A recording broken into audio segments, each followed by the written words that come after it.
Everyone. तो KVS PRT की जो लोग भी Tier 2 की तैयारी कर रहे हैं उनकी तैयारी कैसी चल रही है आप लोग मुझे ज़रूर बताइएगा। और ये सबके लिए नया है तो सभी कंफ्यूज हैं कि क्या करें, कैसे लिखें, क्या नहीं लिखें। तो मैं अभी बात करूँगी जो मोस्ट कंफ्यूजिंग है कि आंसर राइटिंग कैसे करें। तो चलो आज मैं इस पे बात करूँगी क्योंकि प्रॉब्लम क्या है कि हम लोग जो ऑब्जेक्टिव है वो जैसे प्री में भी दे चुके और इससे पहले भी के भी हुआ, उसमें भी मोस्टली जिन लोगों ने भी दिया, बट राइटिंग जो है हम लोगों में प्राइमरी में पहली बार आया है। तो कैसे क्या करेंगे, कैसे नहीं करेंगे, ये सब देखना है। तो सबसे पहली बात तो है आपको ये पता ही है कि राइटिंग हमारी 40 मार्क्स की आनी है, ठीक है। तो अब हमारे पास जो वेटेज है वो ज़्यादा किसका है, हमारा ऑब्जेक्टिव का है। अब ऑब्जेक्टिव का ज़्यादा है लेकिन बच्चे परेशान किस लिए हैं कि आंसर राइटिंग कैसे करेंगे। अगर आपके 60 मार्क्स का ऑब्जेक्टिव तैयार है और आपने 55 उसमें स्कोर कर लिया तो आपको 20 से 25 इसमें स्कोर करना है, मतलब हाफ मार्क्स इसमें स्कोर करने हैं, ठीक है। और सबसे अच्छी बात ये होती है जो इसमें मार्किंग हो, मतलब होनी चाहिए मेरे अकॉर्डिंग, जो CBSE जैसे मैं जब 10th 12th में थी तो मान लिया एक मैथ्स का क्वेश्चन आया, तो मैथ्स का क्वेश्चन आया और मेरा उसमें आंसर नहीं आया अगर, तो मैंने जितने भी स्टेप किए जैसे स्टेप 1 2 स्टार्टिंग किया, उसका फॉर्मूला लिख दिया और उसका मतलब फाइनल मेरे से आंसर नहीं निकला, कैलकुलेशन मिस्टेक हो गई, पर मुझे मार्क्स मिलेंगे, फुल नहीं मिलेंगे। आंसर ना आने का केवल हाफ मार्क्स कटेगा, बाकी नहीं कटेगा मेरा, मुझे मार्क्स मिलेंगे। तो ये CBSE के अकॉर्डिंग जो इनके जो मार्किंग के नॉर्म्स हैं ना वो बहुत सही हैं कि मान लो अगर लेटर आया, लेटर का आपने फॉर्मेट सही लिख दिया, ठीक है, लेटर का फॉर्मेट अगर आपने लिख दिया सही, मतलब सबसे पहले सेंडर्स नेम, मतलब sender's address, receiver's address, date वगैरह वगैरह ये सब, स्टार्टिंग लाइंस लास्ट लाइन सही लिख दी, बीच का मैटर आपका थोड़ा बहुत गड़बड़ है तो जैसे कि पूरा फॉर्मेट का 1 मार्क्स हो गया, एक हो गया कि आपने स्टार्टिंग एंडिंग सही की है, फिर बीच के, तो वो स्टेप बाय स्टेप मार्क्स होते हैं। अगर आपने उसमें 2 चीज़ें भी सही करी हैं तो आपको मार्क्स मिलेंगे। अब बात आती है कि हम ठीक है 40 मार्क्स हैं, अगर हमें टारगेट है कि हम 40 में से 40 नहीं ला पा रहे, अब बात आती है हाउ टू राइट। अब कोई क्वेश्चन आया, अभी क्या जैसे कि बहुत सारे लोग पैनिक हो रहे हैं कि क्या लिखें क्या ना लिखें। अब जैसे आपने सिलेबस देखा, मेरे पास सिलेबस भी अभी रखा हुआ है, मैं सिलेबस पे बात करती हूँ कि मैंने जैसे अभी टॉपिक ये मैं बताऊँ कॉम्प्रिहेंशन का मुझे नहीं बहुत ज़्यादा है, जैसे मैंने टोन का देख लिया कौन कौन सी टोन होती हैं, तो ये चलो इसमें नहीं आएगा राइटिंग का।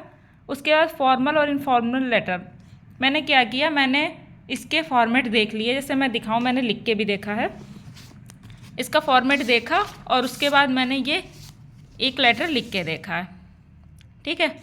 अब मुझे पता है कि मैं इसका ये सही लिख दूँगी, ये सही लिख दूँगी, सब्जेक्ट लिख दूँगी, ये लिख दूँगी और ये लिख दूँगी। और मोस्टली क्या होता है, स्टार्टिंग जो ओपनिंग लाइंस होती हैं और लास्ट लाइंस होती हैं, अगर आप ये 2-4 लेटर्स की याद कर लेते हैं तो आपको बीच का कंटेंट अपने आप बना सकते हैं थोड़ा बहुत, ठीक है। आपको पता होगा कि कैसे क्या करना होता है। तो ये हो गया, अगर आप इतना भी लिख के आते हैं बीच का कंटेंट तो उसमें 1 या 1.5 मार्क्स कटेगा, अगर 4 का आया तो, ठीक है। ऐसे ही अब लोग की क्वेश्चंस कहाँ से लाएं, क्या लिखें। उसके बाद मान लो मैंने ग्रामर में पढ़ा आज, जैसे मैं बताऊँ ग्रामर में मेरा पार्ट ऑफ स्पीच में नाउन कंप्लीट हुआ, तो मैं दिखाती हूँ, जैसे नाउन हिंदी में तो नहीं, शायद मैंने इंग्लिश में लिख रखा है, सॉरी इंग्लिश में नहीं, हिंदी में भी नाउन मेरा कंप्लीट हो गया, देखा इस पर टिक है, ठीक है। संज्ञा मैंने कंप्लीट किया और संज्ञा पूरा मैंने लिख के भी देखा है, संज्ञा और उसके प्रकार। अब मैंने जो पढ़ा है वो मैं लिख पा रही हूँ ना लिख पाई हूँ ये मैटर करता है। तो ये नहीं क्वेश्चन कहीं अलग से बन के आ रहे हैं, आप अभी मैं ये भी कह रही हूँ कि मान लो अलग से बन के आ भी गए तो आप कैसे लिखेंगे ये चीज़। अब आपने एक टॉपिक पढ़ा, आप उसको लिख के देख लीजिए कि ठीक है ये मैं लिख पा रहा हूँ, नहीं लिख पा रहा हूँ, या लिख पा रही हूँ, नहीं लिख पा रही हूँ। तो ये मैटर करता है कि आप क्या लिख पा रहे हैं, क्या नहीं लिख पा रहे हैं। उसके बाद बात आती है कि क्या लिखें, वही मैंने भी बात की कि क्या लिखें। अब जैसे मैं बताऊं, मैंने उसमें अभी ज्योमेट्री का स्टार्ट किया, तो उसमें जैसे रेखाखंड पढ़ा, तो मैं ये देख रही थी इसमें मैं डिफ़र कर पाऊँगी, डिफ्रेंशिएट कर पाऊँगी, इन दोनों को नहीं कर पाऊँगी। ठीक है, ऐसे ही मैंने आयत और वर्ग पढ़ा। जैसे मैं पहले सोच रही थी मैं इंग्लिश में लिखूँगी, पर मुझे लगता है मैं वहीं देख लूँगी कि अगर बहुत कुछ ऐसा ही आया जिसमें इंग्लिश का मोस्टली या 2-4 क्वेश्चन इधर उधर से आए, तो मैं इंग्लिश बना। अभी मैं लिख के, वैसे वाटर साइकिल देखिए मैंने इंग्लिश में लिखने की कोशिश करी थी, और आप लोग भी बताइएगा आप हिंदी में लिख रहे हैं या इंग्लिश में लिख रहे हैं। तो ये है सारा कि आप जो पढ़ रहे हैं वो लिख के एक बार देख लीजिए, या फिर नहीं जैसे लिखना है तो आप एक बार दिमाग में ये चीज़, जैसे संज्ञा उसके पार्ट की, आप उस चीज़ को रिकॉल कर पा रहे हैं नहीं, वहाँ अगर स्पीड में लिखना पड़ा तो आप लिख पाएंगे या नहीं लिख पाएंगे। तो ये सारी बातें हैं।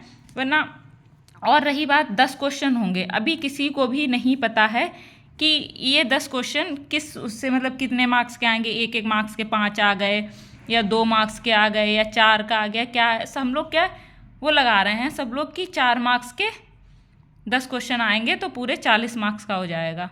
ठीक है, लेकिन अभी किसी को नहीं पता कैसे क्वेश्चंस आएंगे, कैसे हम लोगों को लिखना होगा।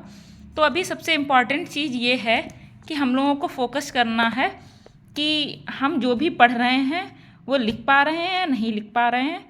और दूसरी चीज़ ये भी है कि अगर हम पूरा नहीं लिख पा रहे हैं, एटलीस्ट हम 1-2 लाइन या कुछ उससे रिलेटेड तो लिख दें। अगर हमने उसका इंट्रो भी सही लिख दिया तब भी हमें 1 मार्क्स तो मिलेगा ही एटलीस्ट। अगर कोई ऐसा क्वेश्चन नहीं है जैसे 1 वर्ड में ही आंसर पूछा गया तो चलो ठीक है, नहीं आता तो आता, नहीं आता तो नहीं आता। लेकिन अगर कोई थ्योरेटिकल पूछा गया और हम मतलब मेरा क्या है कॉन्सेप्ट, जैसे फैमिली, फ्रेंड्स और ये कम्युनिटी करके चैप्टर है, अगर इसके बारे में मुझे सब पता है, ठीक है, तो मैं वहाँ पे जैसा भी आए कुछ तो लिख के आएंगे ही। तो इसलिए आप ज़्यादा फोकस ऑब्जेक्टिव की करिए। अगर उसमें आपके मार्क्स अच्छे आ जाते तो आपको राइटिंग में वैसे भी कम एफर्ट डालना पड़ेगा। लेकिन अगर आपके इसमें कम मार्क्स नहीं, मतलब इसमें कम आते हैं, तो राइटिंग में एफर्ट ज़्यादा डालना पड़ेगा। तो इसलिए कोशिश करिए दोनों पे बराबर टाइम दीजिए। ये नहीं इसकी कि राइटिंग आ रही तो इसलिए पैनिक होते रहें। दूसरी चीज़ ये है कि जितना आप हो सके डायग्राम और फ्लो चार्ट वगैरह इनका यूज करिए तो आपका टाइम बचेगा। लिखने में टाइम बहुत जाता है। तो चलिए करते रहिए तैयारी, और मुझे भी बताइए सबकी तैयारी कैसी चल रही है। आप लोग आंसर राइटिंग किस लैंग्वेज में कर रहे हैं, हिंदी में या इंग्लिश में। और थैंक यू, बने रहिए मेरे साथ तैयारी में। Bye bye.